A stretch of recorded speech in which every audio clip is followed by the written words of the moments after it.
Okay, whoops, that's a legal start. There's the pictures out on YouTube.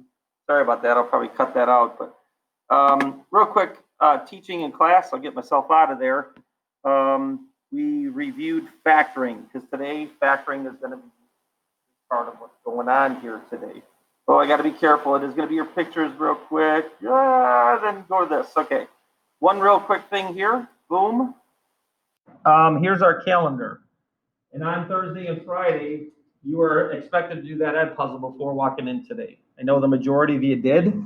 Those that keep not doing stuff, you keep falling behind and you're going to be in a situation where you may never catch up.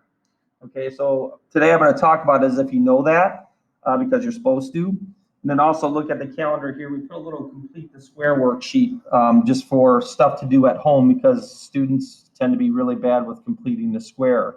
I did make a real quick video with the worksheet open and did a couple examples because they approach it a little differently.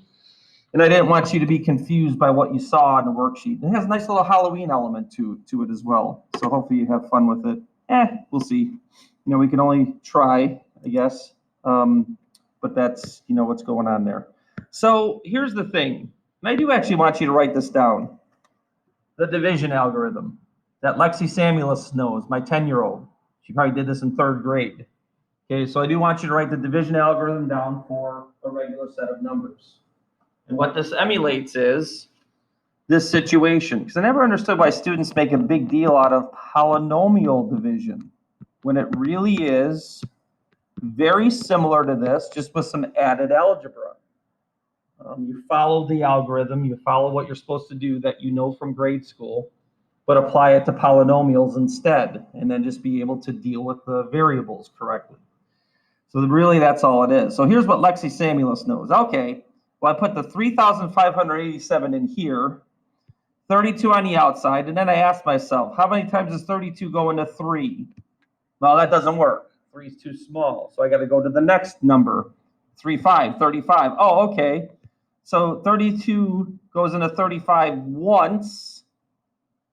Then you multiply and put that underneath. What's the next thing that Lexi has to do that's not shown on this page? What do you have to do with that 32? Come on, 6 hour, anyone? Subtract. It's missing that big minus sign. It's assuming it's there. You better write it down. You're not going to be dividing numbers. You're going to be dividing polynomials. That is imperative that you understand that that's a subtraction. That's how we get this 3. Then you bring stuff down. Then you ask it again. How many times does 32 go into 38? Once. Multiply. Subtract. Then 38 minus 32 is 6. Bring down the 7. 2 times 32. I kind of wrote that wrong, those lines there, but 2 times 32 is 64. Subtract.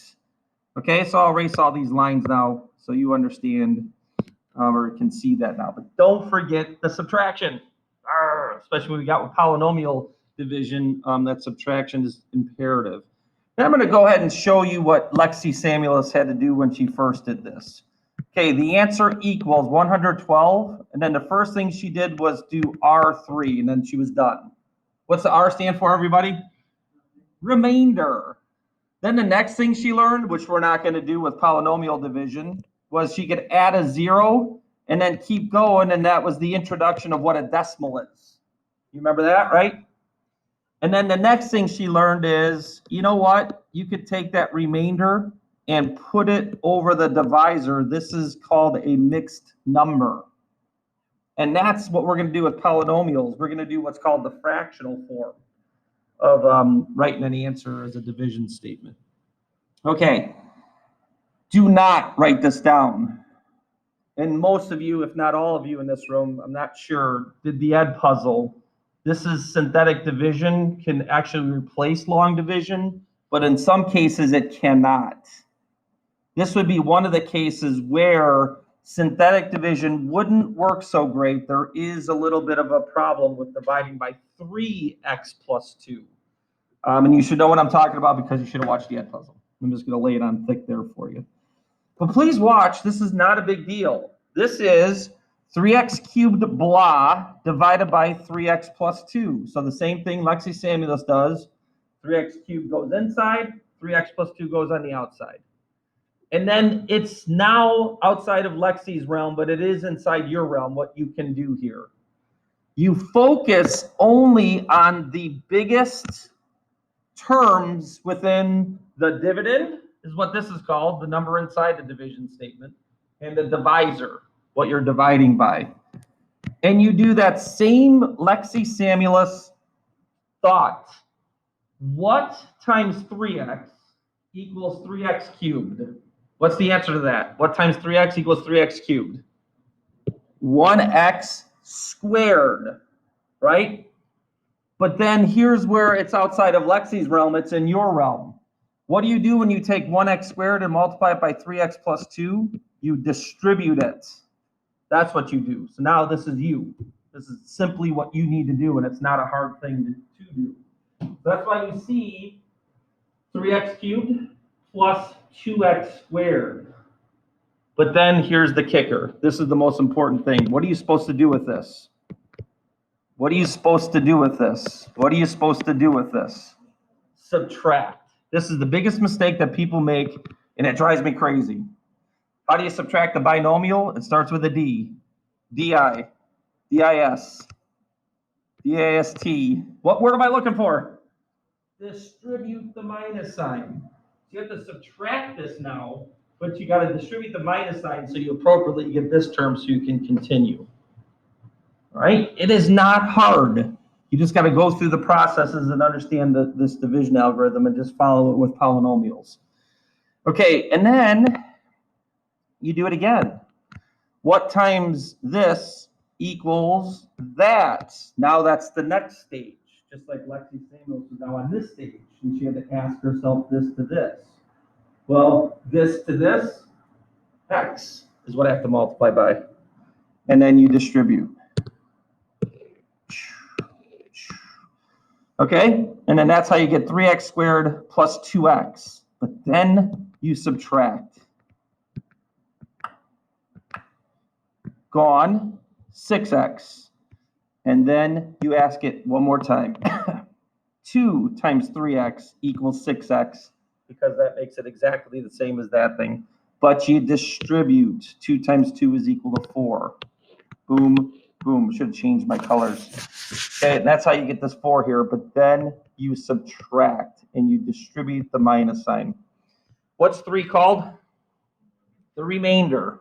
All right, so this is in your book. This is the example in your book. I just add my little colorful, things to it and explain it. Because now here's what you want to do with that. And then maybe you want to write this down. Okay, we're going to write our answers in fractional form.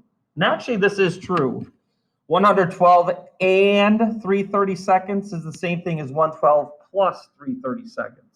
Really is true. But they just write them as 112 and 3/32 smushed together. And that's called a mixed number. Remember, x squared plus x plus 2 was the answer that I got up there. Then it's plus remainder over divisor. And that's how you have to write the last term. This was already on the Ed puzzle. I explained how to write those division answers at the end on the Ed puzzle. So we should know what synthetic division is when we get to it. Okay, I'm just holding this up here for a second so they can write this down. You want to write what's good? What hour is it? 6? 9? Nice. Oh, sore. Who's that? The door opening? Oh, was the door opening? I'm freaking out, man. I'm hearing things. Okay, now this one we are going to write. So for those that did do the Ed puzzle, which should be everybody, stop saying that, Mr. Samuels.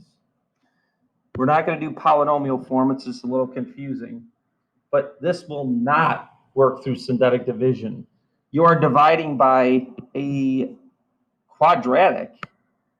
Synthetic division only works when it's x plus or x minus a number that you're dividing by. It's very specific. It would work with 3x plus 2 that we just divided by, but there's a wrinkle in there. It doesn't work perfectly. And it certainly cannot work in this example. So you have no choice but to do this by long division. So I'm going to do the Lexi-Samulus thing. 3x to the fourth goes inside. And you know what? Because I did this last hour, I do want like an x squared position kind of there.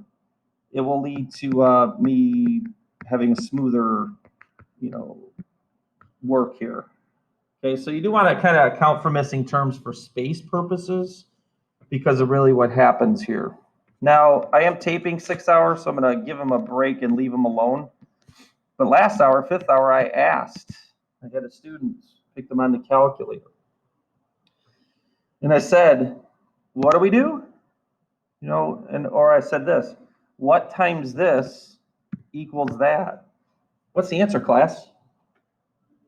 3x squared. And you know why you want that x squared missing position? You kind of want to put it up there for organizational purposes. I want the 3x squared above the x squared position in the dividend, what's being divided into.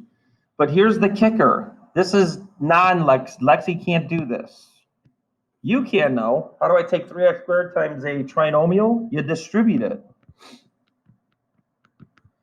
Minus 9x cubed plus 15x squared. But then here's the kicker. Oops, almost forgot to write it. And that's another reason why I wanted a 0x squared up above, because now I have the 15x squared lined up with the 0x squared. If I didn't have that, I'd get confused, or you might be as a student. But what do I do with this, guys? This is the biggest important thing. What do I do with this trinomial? I subtract, which means I distribute a minus sign. So hopefully you can follow along with that, because this is the biggest mistake people make on this. Once this line is wrong, then you're done. It's over. You will get the rest of the question wrong. You got to keep these steps, perfectly in line here.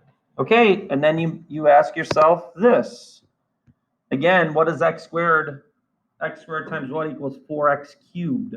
What's the answer to that? 4x. So 4x goes up here. Oh, I'll put it above that. Oh, that's weird. It's a 4x there too, but that's fine. Not related. I'm writing weird. So 4x goes there. You distribute. I don't want to throw all those distribution lines. It's starting to get to be a mess in there. 4x cubed. I got to move up a little bit too. Hide this maybe. I feel like I'm going to hit that and close it. Minus 12x squared. And then plus 20x. Just make sure I'm not making a mistake. And then you subtract. Kind of like really beating that over your head there. That we really got to subtract here, which is distribute a minus sign. And then we get negative 3x squared here. Minus 16x. And then bring down to minus 6. And then last but not least, what times x squared equals this? And that goes up here. And it is just a negative 3. Thank you. Awesome. Negative 3x squared plus 9x minus 15. But then you subtract. That means you distribute this. This becomes a negative. This becomes a positive. Cancel. Negative 25x plus 9. Now, how do I know I'm done in this particular weird example? Well, you're dividing by an x squared. The remainder is 1 less than that. You're done. Once that happens in this special scenario, it's over. That represents the remainder. So the fractional form is 3x squared plus 4x minus 3 plus negative 25x plus 9 over what you divided by, x squared minus 3x plus 5. Whew. Okay, so we will have a long division question on the upcoming test, just one of them. There'll probably be one that you can't do synthetically anyway. So we'll have to see that process move along, and hopefully you do well with it. Okay, just so you know. All right, now let's get to the synthetic division. And you should know this already. I actually should not have to do this example. But it does say you divide using synthetic division and write a summary statement in fractional form. So this is what synthetic division does for you. And I guess this is enabling you for not watching the Edpuzzle if you didn't. But if you did, what goes in this blank if we're going to divide by x minus 3? What goes in the blank, everybody? 3. Okay, it's the 0 of the factor. Okay, so x minus 3, x equals 3. 3 goes in the blank. And then make sure you account for missing terms. On the Edpuzzle, I definitely have a lot of examples where that happens. I think 2 times it happens. And then I don't have time to ask someone. I had someone go through with this last hour. You bring down the 2. That starts off the business. And then you multiply and add. 3 times 2 is 6. 3 times 1 is 3. And then you add. Don't confuse this with real division. You just add the numbers. No subtracting. Okay, 3 times 10 is 30. Oh, here we go. 27, 20, 40, 60, 7, 14, 21, 81. And then do what I said on the Edpuzzle. This is a depressed polynomial. This has been knocked down to an x cubed when you synthetically divide, because it's taking the place of real division. So that's what's happening there. So this becomes 2x cubed plus x squared plus 10x plus 27, and then you got to put 82 over, not 3, you divide it by x minus 3. 3 just because of synthetic division and how special it is and how it works. But you divide it by x minus 3, so the last term is that. So when can we do synthetic division and it's okay? Only when this binomial, or that's a binomial that's linear, and just x plus or x minus a number. The one that we had in the beginning, like I said, repeat myself over and over again, doesn't quite work out great. There is one little thing that you have to do. Okay, now I'm going to throw this at you now because we're going to use another application of synthetic division. Then hopefully I can come back to this example because this one sticks out like a sore thumb. This is not like the others, and I don't want to talk about it yet. I want to keep going with synthetic division. And this actually has more to do with Wednesday, this little rational zeros theorem thing. And it actually could be also the complex zero theorem. I just want you to listen what this says. And you can read this in notes later. Don't write it down. All it says is if a polynomial has nice rational coefficients, really we mostly have integer coefficients. And if a 0 is irrational, then its conjugate must also be a 0. The term conjugate. The conjugate of root 2 is negative root 2. So if I have a polynomial that has real coefficients that are rational, then irrational zeros must come in conjugate pairs. And the same applies for imaginary zeros. They have to come in conjugate pairs. And then I think I'm going to kind of get rid of this P over Q thing because I don't, with the graphing calculator, kind of doesn't really have any purpose anymore. So just remember that when we talk about Wednesday, really doesn't apply to today. All right, now I do want you to write this down real quick. Okay, so we're doing something different with synthetic division. Synthetic division can divide polynomials, then you write the answer, as a, with that remainder over the divisor thing. But it also can factor polynomials. It actually can find zeros of polynomials. So notice what this says. Find all of the real zeros of the function, find the exact values whenever possible. Identify each zero as rational or irrational. I might skip that at the end here. Remember these synonyms as you're writing this down. Or write this down slow.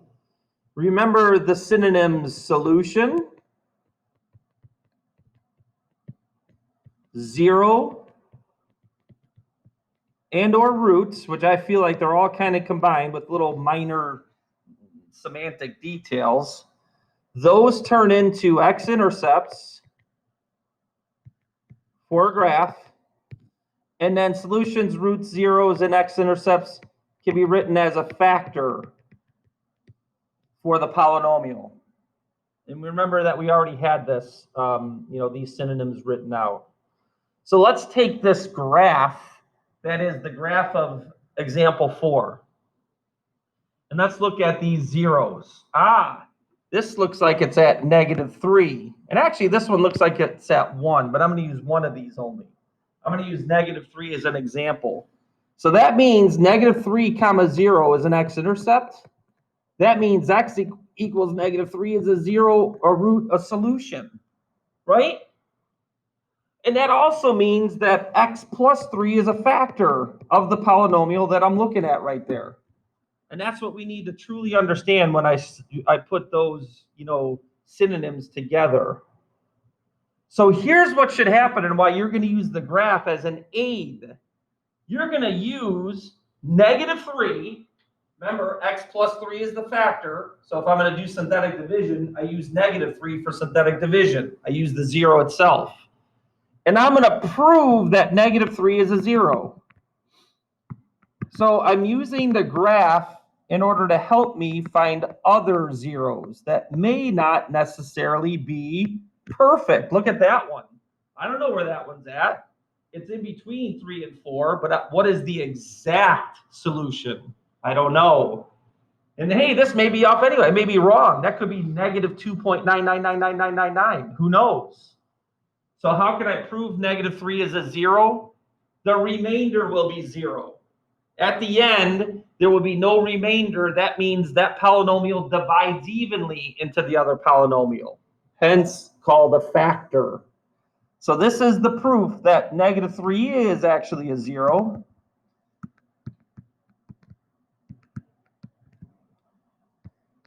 Uh-oh, this is getting quite large here. That's 17. Oh, thank the maker. Boom shakalaka. That means -3 is a 0 because it divided evenly into the polynomial in question. Okay, so that's something we're kind of throwing at you real quick with synthetic division because of the time that we have together. It should really make sense though. No remainder means it's a factor of something else. That's just a general grade school term as well. How many times does 2 go into 4? Twice with no remainder. It goes in evenly. How many times does 2 go into 5? Ooh, twice with a remainder of 1. That doesn't go in evenly. So hopefully you understand that and understand that this is a depressed polynomial. And then I had this discussion with someone last hour. You can cheat and factor this to find the zeros, the remaining zeros, by looking at one of the other zeros. Like this one. This is 1. So that means one of the factors has to be x minus 1. Right? So then what would this have to be? Well, good FOILers are good factors. X times what equals 5x squared? X times what equals 5x squared? 6 hour doesn't want to talk to me. That's fine.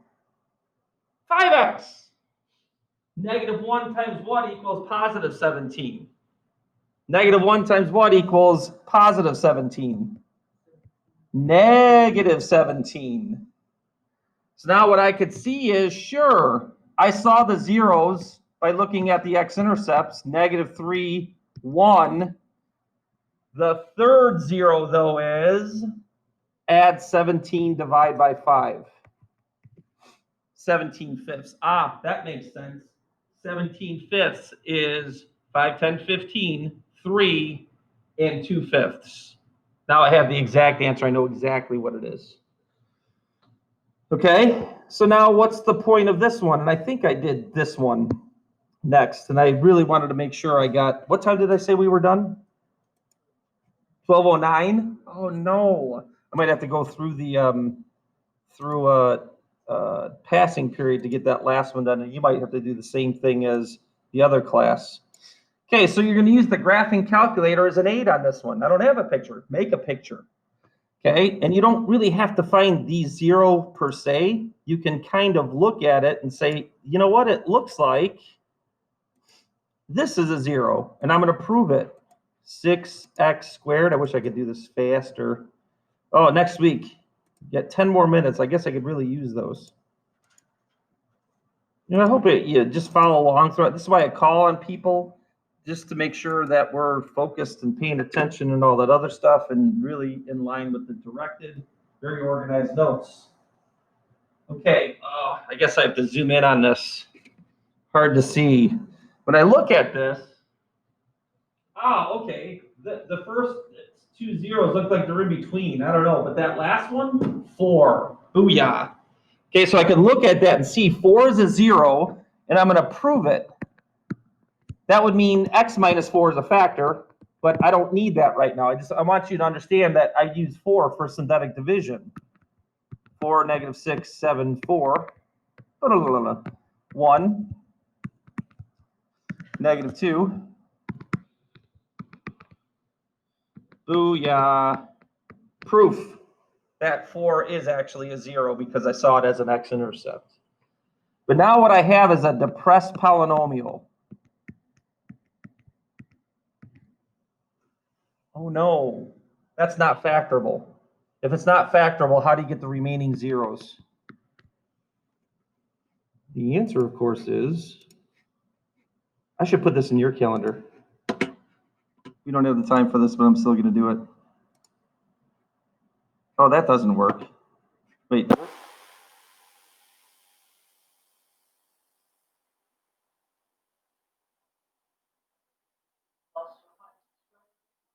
see you moving your head a little bit.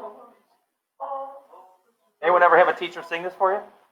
You never did a teacher sing this for you? Do you want me to put this on the calendar so you can? No? You okay? Okay, no time. No time. We got to get going. Okay, so the quadratic formula is next. The opposite of b, I'm not the same as those guys. B squared. Let me zoom in on this. I don't know why I'm making this so difficult on myself. Minus 4ac. And by the way, we already done this. This is why chapter PR was such an imperative and important start, to see what you knew, but also teach a brand new. But then, we got to move on because you're supposed to know this already. 2 plus or minus. Okay, got to go fast. This is 4, and this is 4. Minus a negative is a positive. 4 plus 4 is 8. So it's the square root of 8 over 2. And then what's the square root of 4, everybody? 2 root 2. I got no time. That's why we did this in PR. 8 is 4 times 2. The square root of 4 is a free 2. And then to simplify this, this is 1 plus or minus root 2. Now, when I look at that graph on the graphing calculator, that's what the other 2 zeros are. I guarantee the one on the left is whatever 1 minus root 2. Root 2 is actually 1.414. That's easy. So 1 minus 1.41414 is negative 0.414. I guarantee that's what that would be. Then 1 plus square root of 2 would be what that other 0 is. But now we have it in exact form, right? Not a decimal. Okay, and then the next one, I guess I'll do this through when you leave, because there is a little wrinkle on this. It's an x to the 4th. What you got to do with this is double depress it. You got to depress it down to an x to the 3rd, and then you got to depress the x to the 3rd down to an x squared. And then you might have to factor or use the quadratic formula to find the remaining 2 zeros, or the square root thing. So I'm going to go ahead and enter that in my calculator. I wish I would have left it. I had it from last hour. Clear. And then there is a problem with this too. 2x to the 4th, caret 4, takes me so long with this, minus 7x. So we're saying you got to use your calculator to find at least the zeros that look like they're spot on, to find the remaining zeros that are not so much spot on. So you can get exact answers. All right, what's this? Plus 14 plus 8. So plus 14x and plus 8. graph. I should have prepared this and pulled the picture out already. And I know I've used this one in the past, so I had what the zeros were. Because this one's a bit of a problem. When I zoom out on this, they don't really stick out very well. One does, so I can see that 4 is a 0. The other ones look like decimals. So I'm going to go ahead and find that second one or third one, and I'm hoping that's 1.5. If it is 1.5, then I'm in good shape. Remember, I have y2 equals 0. You can go ahead. I'm going to keep going with this video. I suggest you watch the end of this, though. All right, so I'm going to be talking to the computer when my next hour comes in. Intersection, because I have y2 equals 0, and I'm going to zoom over to here, not zoom, but I'm going to see if 3.5 is actually good. Please be 3.5. Please be 3.5. Guess. No. So I know what that is. 1.414. Ooh, I know what that is. Maybe it's a negative 3.5. So second, calculate 5. I just said that last example too. 414. Yeah, I just put it on my desk. Let's try this one.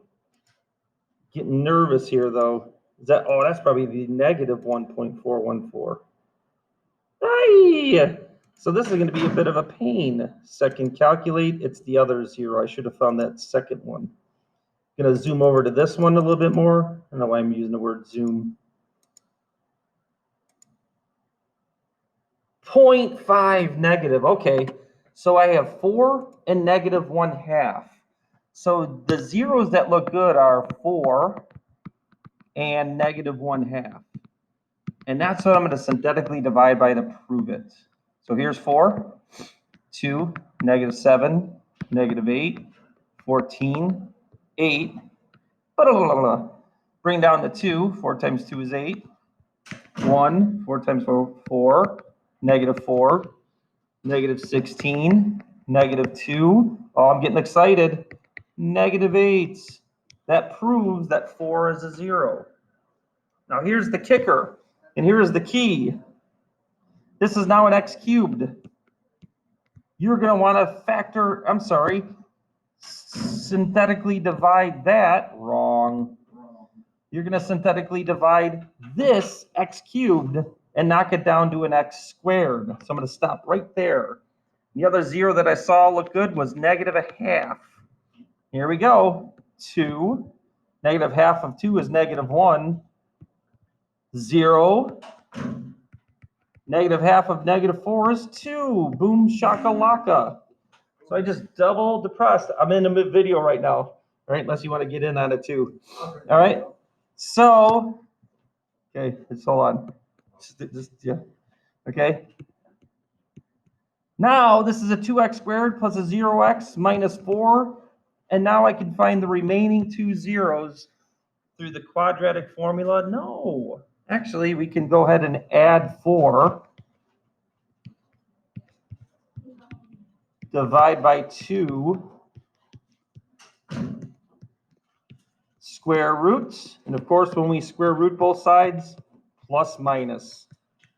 Boom shakalaka. And then if I look at that graph again, oh, that's what those were. Remember when we got negative 1.414 and positive 1.414?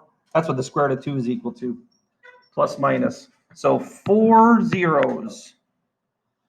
All right. The one that I did not get to, which it just had too many examples, that would have been the same, just use a graphing calculator, was this one. This kind of stuck out like a sore thumb. Find a cubic function with the given values on the table. And all I wanted you to know on this is these are x-intercepts. And then this is just some arbitrary coordinate that happens to be the y-intercept.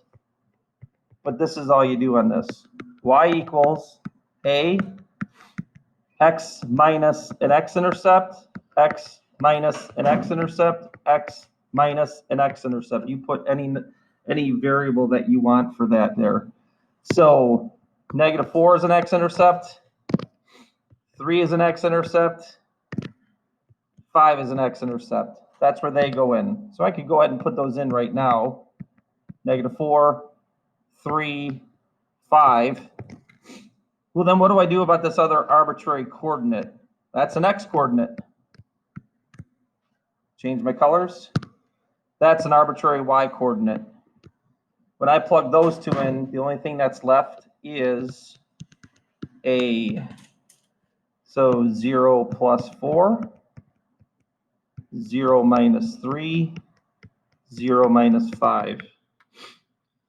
Negative 3 times negative 5 is negative 15, times 4 is negative 60. This becomes negative 60a.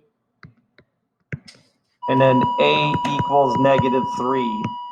So the polynomial is y equals negative 3, x plus 4, x minus 3, x minus 5. Done. Okay, now, if it does say to multiply it out, then we're going to ask you to FOIL, all right? And that would be something that we did in chapter PR that should not have to be explained again.